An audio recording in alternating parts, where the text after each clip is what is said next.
The year is roughly 1000 BC. The dirt road leading up to Jerusalem is shaking under the feet of 30,000 men. King David is throwing the greatest celebration the nation of Israel has seen in a generation. There are harps, lyres, tambourines, and the deafening roar of a victorious army. At the center of it all is a brand new wooden cart, pulled by strong oxen. And sitting on that cart is a wooden box overlaid with pure gold, shimmering in the Middle Eastern sun. Two massive golden angels sit on its lid, their wings stretching out toward each other. This is the Ark of the Covenant, the ultimate symbol of God's presence. But as the procession reaches the threshing floor of Nacon, something goes wrong. The road is uneven, the oxen stumble, the cart violently shifts, and the golden box begins to slide. Walking right beside the cart is a man named Uzzah. He sees the danger. He reacts the way any of us would. He reaches out his hand to grab the ark, to steady it, to save this sacred object from crashing into the mud. His fingers touch the gold, and in a fraction of a second, he drops dead. He doesn't have a heart attack. He isn't struck by a random coincidence. The text in 2 Samuel says, "The anger of the Lord burned against Uzzah, and God struck him down right there beside the ark." The music stops. The cheering turns into terrified screaming. King David stands frozen, suddenly terrified of the God he was just singing to. This wasn't a magic box. It wasn't a good luck charm for battle. It wasn't just a shiny container for ancient relics. It was the localized, unshielded footprint of the Creator on earth. But this brings up a terrifying question, one that might make you uncomfortable. Why did a box that represented God's presence, a box covered by a lid literally called the mercy seat, act like a lethal weapon against a man who was just trying to help? Uzzah was trying to protect the ark from the dirt. Why did the mercy of God kill him? To answer that, you have to look past the gold on the outside. You have to open the lid. You have to look at the three specific items hidden in the pitch-black center of this chest. Because the moment you understand what is actually inside the Ark of the Covenant, you will understand exactly what happened on that dirt road, and you will see a chilling reflection of your own heart. To figure out why this chest was so dangerous, you have to go back in time. You have to go back exactly 480 years before Uzzah died on that dirt road. Look at the book of Exodus. The Israelites have just escaped slavery in Egypt. Moses is standing on the jagged peak of Mount Sinai, surrounded by black smoke, deafening thunder, and lightning. But God is not just giving Moses a set of moral laws up there. He is handing him a blueprint. God gives Moses the agonizingly precise engineering dimensions for a portable sanctuary. And at the very center of it all, a wooden chest. The schematics were non-negotiable. It had to be exactly 2.5 cubits long, a cubit and a half wide, and a cubit and a half high. It had to be constructed from acacia wood, a dense, practically indestructible tree that survives in the harshest desert conditions. And it had to be completely overlaid with pure gold, both inside and out. The Hebrew word used in the text for this specific chest is Aaron. It simply means an ark or a box. But there is a chilling detail here. The very last time the book of Genesis uses the exact same word, Aaron, it is describing the coffin of Joseph down in Egypt. A coffin is designed to hold death, but this Aaron, this golden box, was engineered to hold a lethal, uncontainable kind of life. And God did not just hand down a finished product. He needed a builder. Here is what most people miss about the construction of the ark. We often think of the Holy Spirit as a force that equips people to do miraculous, supernatural things, like parting seas or calling down fire from heaven. But the very first time the Bible explicitly says someone was filled with the Spirit of God, it was not a prophet. It was not a priest. It was a craftsman named Bezalel. God filled Bezalel with divine intelligence, giving him the skill to read the blueprints, to handle the precise measurements, to cast the gold, and to engineer a physical structure that could safely house the presence of the Almighty. Bezalel forged the golden rings.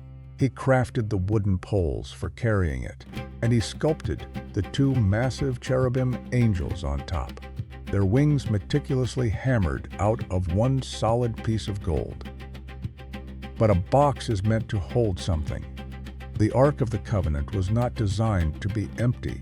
Over the years, 3 specific items were placed inside it, and the first item begins to reveal the problem with human nature. In the book of Hebrews, the 9th chapter tells us that the ark contained the golden pot that had the manna. If you remember the story of the Exodus, manna was the miraculous bread that rained down from heaven every single morning to keep the Israelites from starving to death in the desert. You would think placing a jar of manna inside the ark was a beautiful thing, a memorial of God's perfect provision, a reminder that when you have absolutely nothing, God will keep you alive. And it was that, but it also something much darker, because the manna was given in direct response to the Israelites' constant complaining. They had just watched God crush the Egyptian empire. They had watched the Red Sea split in half. Yet, just days later, they were looking at Moses, screaming that they would rather go back to being beaten as slaves in Egypt than trust God in the wilderness. The manna was a symbol of God's mercy, yes, but it was permanently tied to human rebellion. Every time they looked at that golden pot, it was a reminder of their own lack of faith. It was a reminder of how quickly they forgot the goodness of God. And that was only the first item in the box. We have seen the blinding gold of the outer shell. We have looked at the miraculous bread of survival on the inside. But the next 2 items, hidden in the pitch-black center of this chest, reveal a terrifying truth about who we really are. Before we look at what else is inside the ark, if you want to uncover the historical and spiritual mysteries of the Bible with me every single week, take a second to hit that subscribe button. Your support helps keep this channel going. Now, let us look at the second item. Look at the book of Numbers. The camp of Israel is in chaos. A man named Korah decides he has had enough of Moses and his brother Aaron. Korah wants power. He gathers 250 prominent leaders, and they march right up to Moses to challenge his authority. They are arrogant, loud, and completely blind to the danger they are in. God does not negotiate with them. The ground literally splits open beneath their feet. The earth swallows Korah and his followers alive, and fire consumes the rest. It is a moment of pure, unadulterated terror. But God wants to settle the issue of authority permanently. He tells Moses to collect 12 wooden staffs, one for the leader of each tribe. These are dead pieces of wood, walking sticks, dried out and lifeless under the desert sun. Moses places them inside the holy tent overnight. When the sun rises, Moses walks back in. 11 of the sticks are just as dead as they were the day before. But the 12th stick, the one belonging to Aaron, has done something impossible. It has sprouted green leaves, it has blossomed into flowers, and it has produced fully ripe almonds, all in a single night. God tells Moses to put that resurrected piece of almond wood directly into the Ark of the Covenant. But he gives a very specific reason. He says to keep it as a sign against the rebels. So think about what is sitting next to the manna. The second item in the golden box is a literal, physical monument to human rebellion. It is a reminder of the time humanity tried to overthrow the authority of God. But it gets stranger. The third and final item is the most famous, the 2 stone tablets, the 10 Commandments. The Hebrew word used for these stones is edut. It translates to the testimony, or the covenant. This was not just a list of good moral suggestions. It was a binding, legal contract between the creator of the universe and a nation of runaway slaves. But here is the detail most people completely forget. The stones inside the ark were not the original stones. When Moses came down from Mount Sinai the first time, he was carrying the original tablets.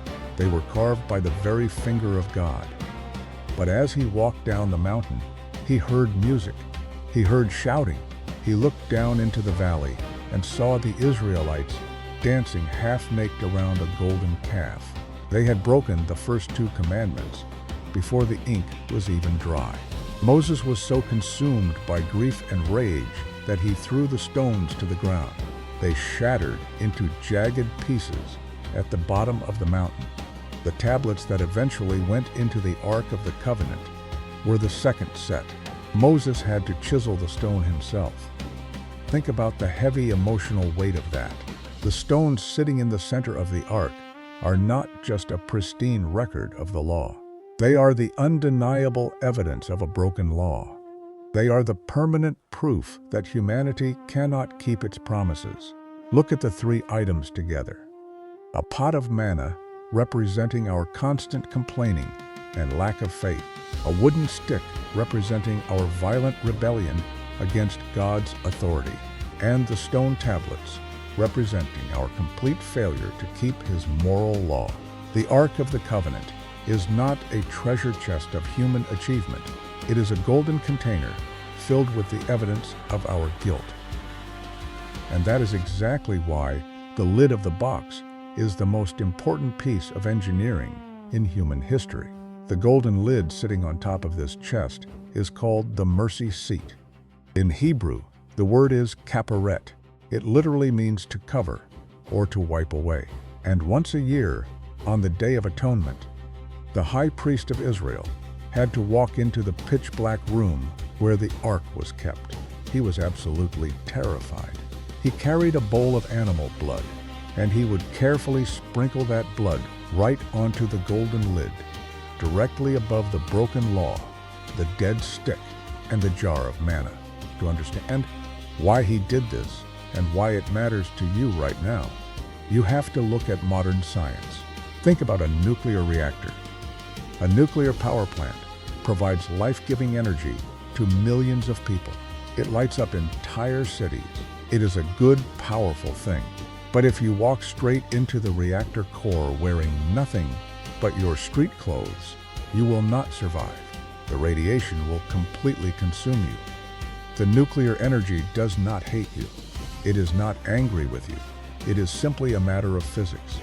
Pure, unshielded power will instantly destroy unprotected matter. God's holiness works the exact same way. His perfection is like raw, blinding energy. Is absolute moral purity, and human sin is the unprotected matter. When a sinful human being steps into the unshielded presence of a holy God, the reaction is violent, instant, and fatal. The blood sprinkled on the mercy seat acted as a spiritual radiation suit. It was the only thing that absorbed the lethal reaction between God's perfection and human failure. And this brings us right back to that dusty road in Jerusalem. This is exactly why Uzzah died. When the oxen stumbled and the cart began to tip, Uzzah reached out his hand because he did not want the Ark of the Covenant to fall into the mud. He thought the dirt would contaminate the holy box. But Uzzah had a fatal misunderstanding of holiness. Mud is just earth. God created the earth. Rain and dirt are not sinful. They are just nature. But Uzzah was a man. He carried the genetic infection of human rebellion. His heart contained the same complaining as the manna, the same arrogance as the wooden staff, and the same brokenness as the shattered stones. Uzzah's unatoned human hand was infinitely dirtier than the mud on the road. When his unprotected humanity physically touched the unshielded footprint of God's presence, the reaction was instantaneous. He was consumed. The mercy of God did not fail. Uzzah simply bypassed the mercy seat and touched the raw, lethal power of God's perfection without the covering of blood. For centuries, the ark sat in the darkness of the temple in Jerusalem, shielding the people from the wrath of the law. But then, everything changed. Fast forward almost 1,000 years. It is the year 63 BC. The Roman Empire is marching across the globe. General Pompey, one of the most ruthless military commanders in history, lays siege to Jerusalem. His soldiers slaughter the priests right at the altars. Blood is flowing down the temple steps. Pompey wants to see the legendary God of the Jews. He knows that every ancient religion has a massive, terrifying statue of their deity hidden in their most sacred temple. So he marches right past the screaming crowds. He kicks open the temple doors. He walks straight up to the massive, heavy veil separating the Holy of Holies from the rest of the world. He grips the thick fabric. He tears it back. His sword is drawn. He steps into the pitch-black room, bracing himself to look upon the ultimate treasure of Israel. Instead, he stops dead in his tracks. He drops his sword. The famous Roman historian Tacitus recorded exactly what Pompey found in that room. Vacuum sedem et inania arcana, an empty seat and empty secrets. The room was completely bare. There was no gold. There were no angels. There was no ark. It had vanished centuries earlier when the Babylonians burned the city to the ground. The Romans were utterly terrified by the emptiness. The Ark of the Covenant was gone, and the world was left waiting in the dark for a new mercy seat. What does all of this mean for you today? There are 3 things you need to take away from the terrifying and beautiful truth of the Ark of the Covenant. First, the holiness of God is a reality, not a metaphor. It is not just a poetic way to describe someone who is morally good. It is not an abstract concept. It is a blazing, consuming perfection, and it demands complete purity. Second, if you are honest with yourself, your own heart looks exactly like the inside of that golden box. We carry the same complaining and lack of faith as the manna. We harbor the same quiet rebellion as the wooden staff, and we hold the same shattered pieces of God's moral law. On our own, we carry the evidence of our guilt. We cannot save ourselves. But the third and most important truth is this: you do not have to stand in the dark trembling before an empty room anymore. When Jesus Christ hung on a Roman cross, he became the ultimate, permanent mercy seat. His own blood was placed over the broken law, over the rebellion, over the sin, once and for all. He absorbed the fatal, lethal reaction of God's holiness so that you could walk right into his presence and live. Before you go, I want to hear from you. Which of the 3 items hidden inside the ark, the manna, the dead stick, or the broken stones, surprises you the most? Let me know down in the comments. And remember this: the Ark of the Covenant is not a lost treasure waiting to be dug out of the desert sand. Its physical form faded into history because its eternal purpose was completely fulfilled on a wooden cross.